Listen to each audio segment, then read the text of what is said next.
Subscribe करें और देखें हर मंडे एक हिला देने वाली horror story. Bell icon press करना ना भूलें।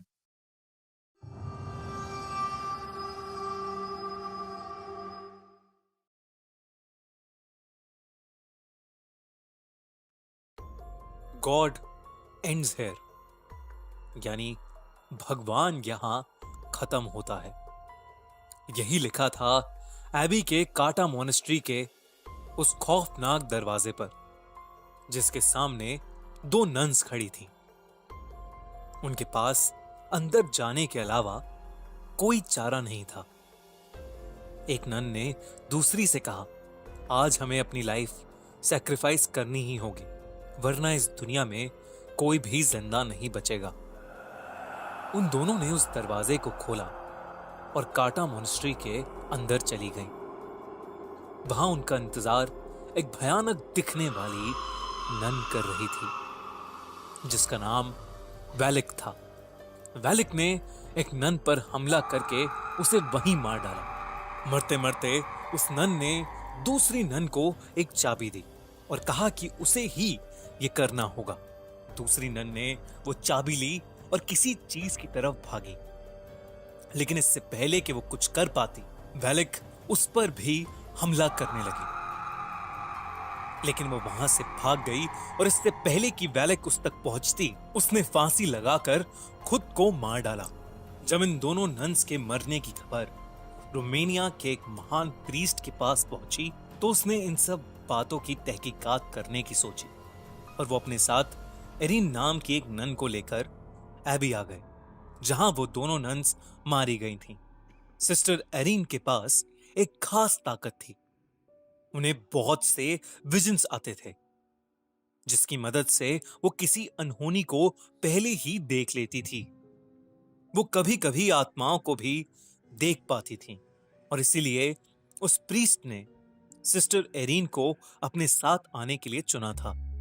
वो प्रीस्ट और सिस्टर रात के समय एबी के पूरे काटा मोनेस्ट्री की छानबीन कर रहे थे। जैसे ही वो मोनेस्ट्री में घुसे, उन्हें काफी अनईजी सा महसूस होने लगा। अचानक उस पुराने खंडर में उन्हें सफेद लिबास में कुछ मॉन्क्स की प्रोजेक्शंस इधर से उधर जाते हुए दिखी।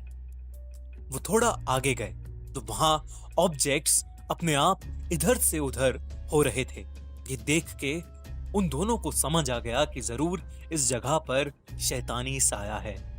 तभी एक कोने में उस प्रीस्ट को वो नन दिखी, जिसने फांसी लगाकर खुद को मार डाला।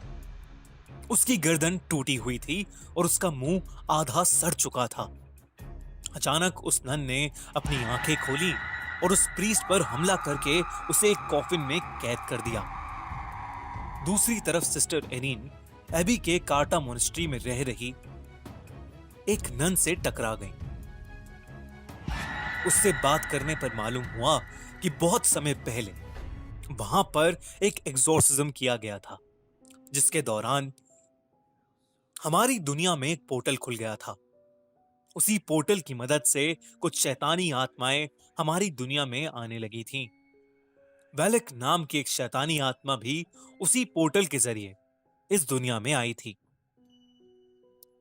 कहते हैं कि वैलिक बहुत ज्यादा खतरनाक है और जो कोई भी भगवान की पूजा करता है, वो उस इंसान को जिंदा नहीं छोड़ेगी। सिस्टर एरिन ने उस नन से पूछा कि वो किस तरह वैलिक को हरा सकते हैं। ऐसे में उस दूसरी नन ने कहा कि उसे सिर्फ जीसस क्राइस्ट के खून से मारा जा सकता है।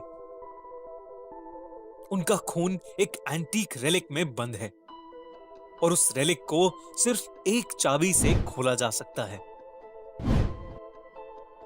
उस नन ने बहुत डरते हुए सिस्टर एरिन को वो चाबी दे दी। सिस्टर एरिन ने जैसे ही वो चाबी अपने हाथ में ली, तभी उन्होंने कुछ नेगेटिव एनर्जी महसूस की। उन्हें घुटन होने लगी और उनकी आंखों के सामने एक कॉफिन का विजन आया। वो समझ गई कि प्रीस्ट किसी मुसीबत में है और वो उन्हें बचाने के लिए भागी। वो अपने विजन की हेल्प से उस कॉफिन तक पहुंच गई। उस कॉफिन के अंदर बहुत से सांप थे जो प्रीस्ट को अंदर से खींच रहे थे, लेकिन एरिन ने प्रीस्ट को किसी तरह बाहर निकाल ही दिया। जैसे ही प्रीस्ट बाहर निकले, सिस्टर एरीन ने देखा कि उन सारे सांपों के बीच वैलेक लेटी हुई थी, जो कि प्रीस्ट को बाहर नहीं जाने दे रही थी। इससे पहले कि वो कुछ समझ पाते, वैलेक अचानक से गायब हो गई। सिस्टर एरीन ने प्रीस्ट को वो चाबी दी और उन्हें बताया कि वैलेक को कैसे खत्म किया जा सकता है। प्रीस्ट ने पूछा कि उसे ये सब कैसे पता लगा। सिस्टर एरीन ने कहा कि एबी की काटा मोनेस्ट्री में रहने वाली एक नन ने उसे ये सब बताया। इस पर प्रीस्ट ने कहा कि काटा मोनेस्ट्री में तो कोई भी नहीं रहता, वो तो पूरी तरह से उजड़ा हुआ है। सिस्टर एरीन ये सुनकर बहुत चौंक गई। इसका मतलब ये चाबी उन्हें जिसने दी थी वो भी एक आत्मा ही थी, जो वैलेक को हराने के लिए उनकी मदद कर रही थी। प्रीस्ट ने उस चाबी की मदद से कुछ मंत्र पढ़े, जिससे उन्हें पता लग गया कि वो एंटीक रेलिक कहां पर है, जिसमें जीसस क्राइस्ट का खून था। प्रीस्ट ने सिस्टर एरीन से कहा, आज हमें अपनी बलि देनी ही होगी, वरना इस दुनिया में कोई भी जिंदा नहीं बचेगा। वैलेक उनका वहीं इंतजार कर रही थी। जैसे ही वो अंदर घुसे, वैलेक ने प्रीस्ट को पकड़ लिया। सिस्टर एरीन ने उनके हाथ से चाबी ली और अपने विजन की मदद से उस एंटीक रेलिक को खोज निकाला। वो प्रीस्ट मंत्र पे मंत्र पढ़े जा रहा था, लेकिन वैलेक पर मानो कोई असर ही नहीं हो रहा था। अंत में उसने प्रीस्ट को बड़ी बेरहमी से मार डाला। अब वो सिस्टर एरीन के पास आ रही थी, लेकिन सिस्टर ने उस रेलिक को खोज लिया था।